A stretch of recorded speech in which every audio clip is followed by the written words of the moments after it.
പിതാവിന്റെയും പുത്രന്റെയും പരിശുദ്ധാത്മാവിന്റെയും നാമത്തിൽ ആമേൻ. എന്റെ പ്രിയപ്പെട്ടവരെ, ഇന്ന് ഏപ്രിൽ 29 ബുധൻ.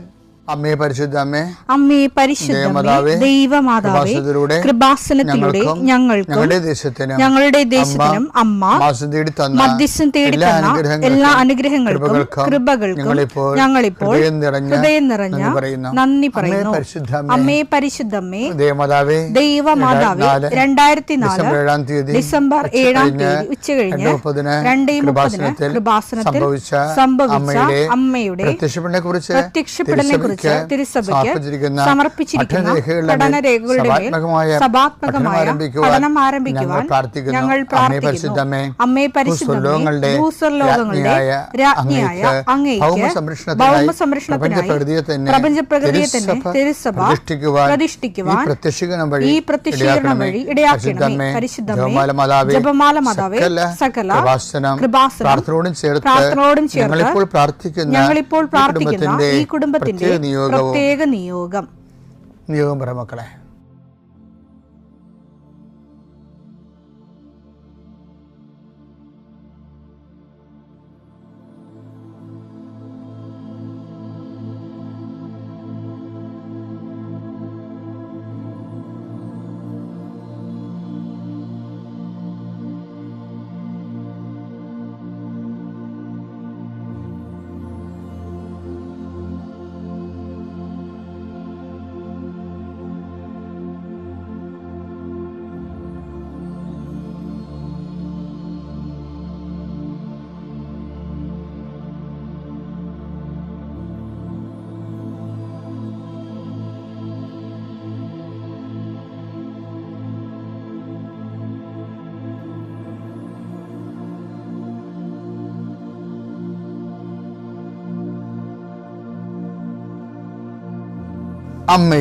അമ്മയുടെ പ്രത്യക്ഷീകരണത്തിന്റെ ഈ അനുഗ്രഹവേളയിൽ ഞങ്ങൾക്ക് സാധിച്ചു തരുവാൻ കനിയണമേ. ആമേൻ. വിശ്വാസ പ്രമാണം.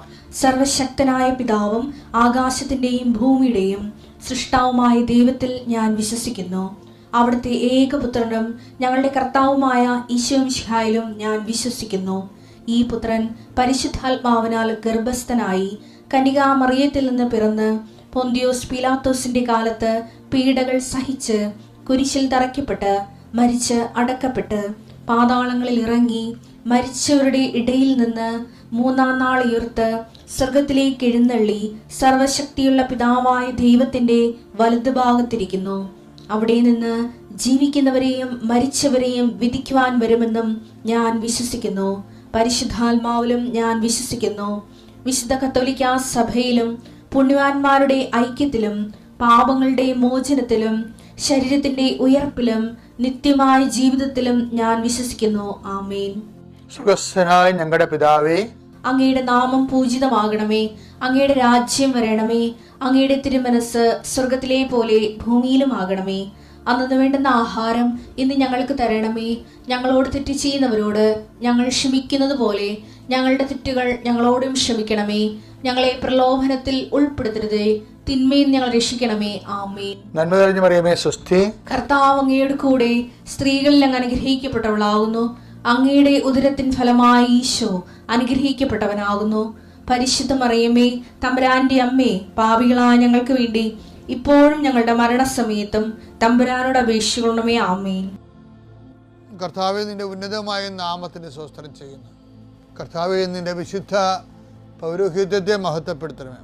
കർത്താവേ, സഭയിലുള്ള സാന്നിധ്യം പ്രകടമാക്കണമേ.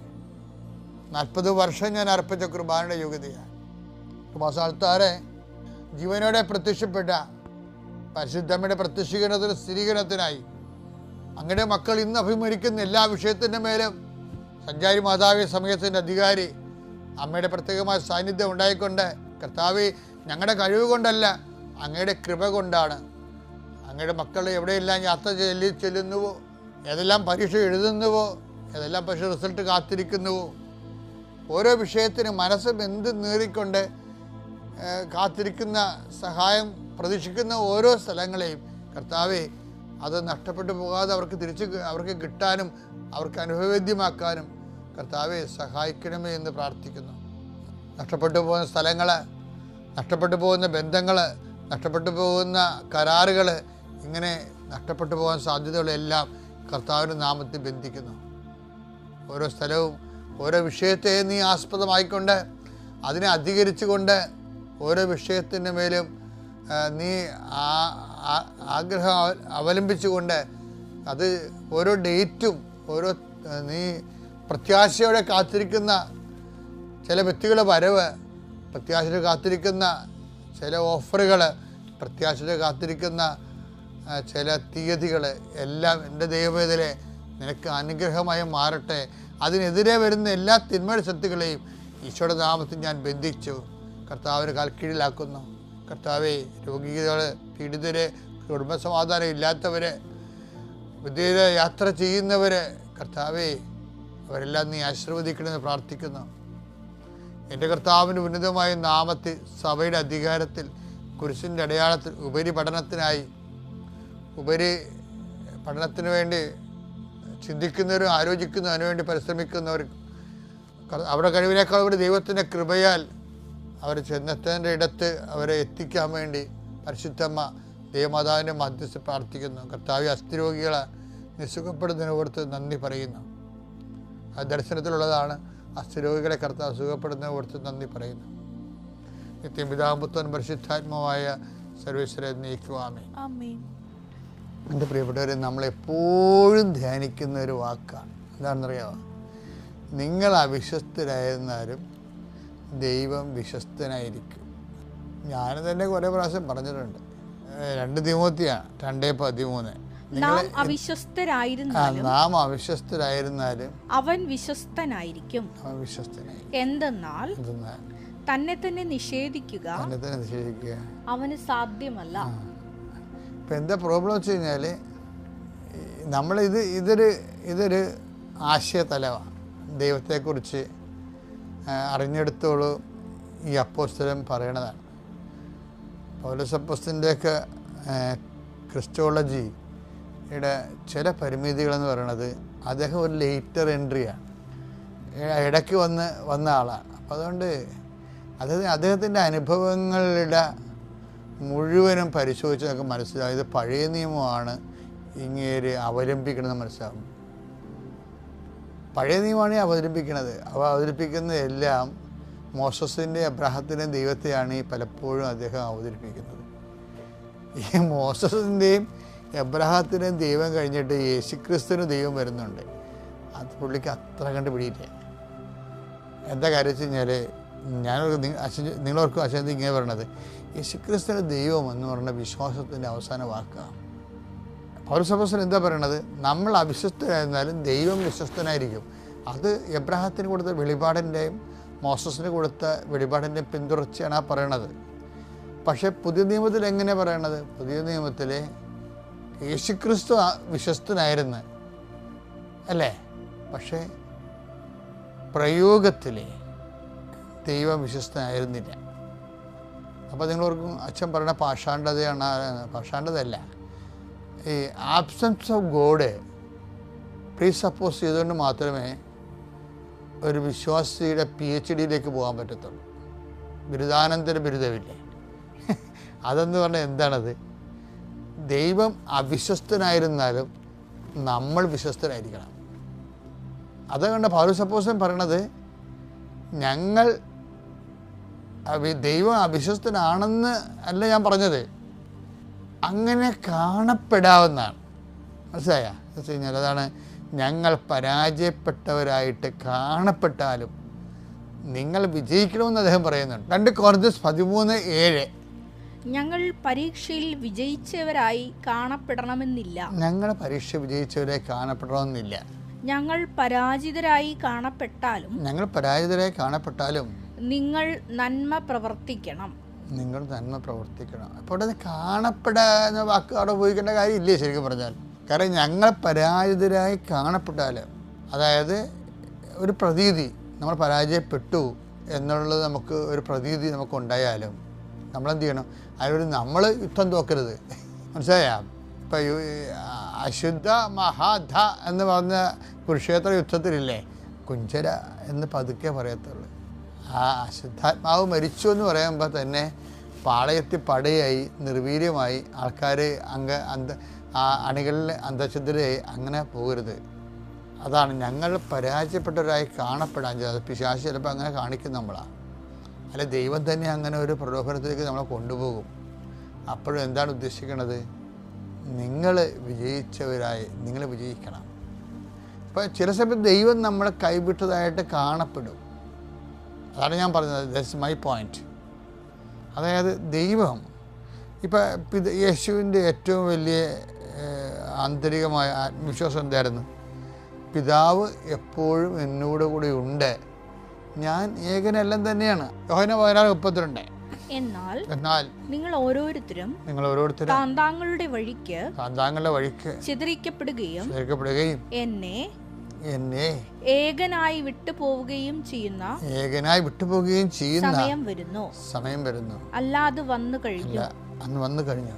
എങ്കിലും ഞാൻ ഏകനല്ല. യേശുവിന്റെ കോൺഷ്യസ് കണ്ട, എങ്കിലും ഞാൻ ഏകനല്ല. കാരണം പിതാവ് എന്നോട് കൂടെയുണ്ട്. പിതാവ് എന്നോട് കൂടെയുണ്ട്. അതാണ് യേശുവിന്റെ ആന്തരിക ബോധ്യം. അപ്പം നിങ്ങളൊക്കെ അവിശ്വസ്തരായിരുന്നാലും വിശ്വസ്തനായ പിതാവ് എൻ്റെ കൂടെ ഉണ്ട്. പക്ഷെ അങ്ങനെ പറഞ്ഞാൽ കുരിശിന് വില ഉണ്ടാകത്തില്ല. അതുകൊണ്ട് എന്ത് ചെയ്യും? അതുകൊണ്ട് ആബ്സെൻസ് ഓഫ് ഗോഡ് ഉണ്ടാവും. പിതാവുണ്ട്, പക്ഷെ നമുക്ക് അനുഭവവേദ്യമല്ല. കഴിഞ്ഞ ദിവസങ്ങളിലേ ശിഖ എന്നും പറഞ്ഞൊരു മോള് സാക്ഷ്യം പറഞ്ഞു. അപ്പോൾ അവൾ പറയണത്, ഞാൻ നിരീശ്വരവാദിയാണ്. അതിൻ്റെ കാരണം വെച്ച് കഴിഞ്ഞാൽ ഞങ്ങളുടെ വീട്ടിൽ ഭയങ്കര സമാധാനമാണ്, ഞങ്ങൾക്ക് ജീവിക്കാനും മാർഗമില്ല. അപ്പോൾ എനിക്കൊരു പ്രയോജനമില്ലാത്ത ദൈവത്തെ ഞാനെന്തിനാണ് വിശ്വസിക്കണമെന്നാണ് അവൾ ചോദിക്കുന്നത്. അപ്പോൾ അവളുടെ അമ്മ ഉടമ്പടി എടുത്ത് കഴിഞ്ഞപ്പോൾ അവൾ പറയാത്ത ഒരു രഹസ്യ രോഗം, അവളുടെ രോഗം അമ്മ ഉടമ്പടിയിൽ എഴുതി വെച്ച് അവളോട് പറഞ്ഞില്ല. അവൾ പറഞ്ഞു കഴിഞ്ഞാൽ അവൾ അമ്മയെ കളിയാക്കും. പക്ഷേ അമ്മ വന്നപ്പോൾ അവളോട് പറഞ്ഞു, നിൻ്റെ ഈ അസുഖം ഞാൻ എഴുതിയിട്ടുണ്ടെന്ന് പറഞ്ഞു. പക്ഷേ വർഷങ്ങൾ രോഗമുള്ള രോഗം അപ്പം സ്റ്റോപ്പായി. അതോടുകൂടി അവൾ വന്ന് ഉടമ്പടി എടുത്ത്. അതാണ് പെട്ടെന്നാണ്. പക്ഷെ ആ നിലപാട് ആരോഗ്യകരമല്ല.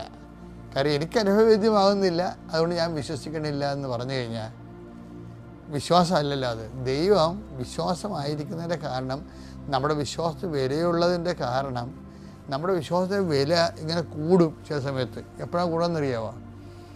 ചില സമയത്ത് ദൈവം അവിശ്വസ്തനായിട്ട് കാണപ്പെടും. നമ്മുടെ ഒരു പ്രാർത്ഥനയും കേൾക്കപ്പെടാത്ത പോലെ ദൈവം അവിശ്വസ്തനാണെന്ന് നമ്മൾ കാണപ്പെടും. ദൈവം ഇല്ലെന്ന് നമുക്ക് തോന്നും. അപ്പോഴും നമ്മൾ വിശ്വാസത്തോടെയും വിശ്വസ്തയോടെയും നിന്ന് കഴിഞ്ഞാൽ ആ വിശ്വാസത്തിന് ഭയങ്കര വില. അപ്പം നമ്മുടെ വിശ്വാസം തീ പിടിച്ച വിലയുള്ളതാക്കാനും മൂല്യവത്താക്കാൻ വേണ്ടിയാണ് ഈ ആബ്സെൻസ് ഓഫ് ഗോഡ് വരണത്. എപ്പോഴും ഓർത്തേക്കാം. അതുകൊണ്ടാണ് ആ വചനം തിരിച്ചിട്ട് വായിക്കേണ്ടതാണ്. എന്താണ്? നമ്മൾ അവിശ്വസ്തരായിരുന്നാലും ദൈവം വിശ്വസ്തനായിരിക്കുമെന്ന് പറയണ പോലെ തന്നെയാണ് അവിശ്വസ്തനായി ചില സമയത്ത് കാണപ്പെടാം.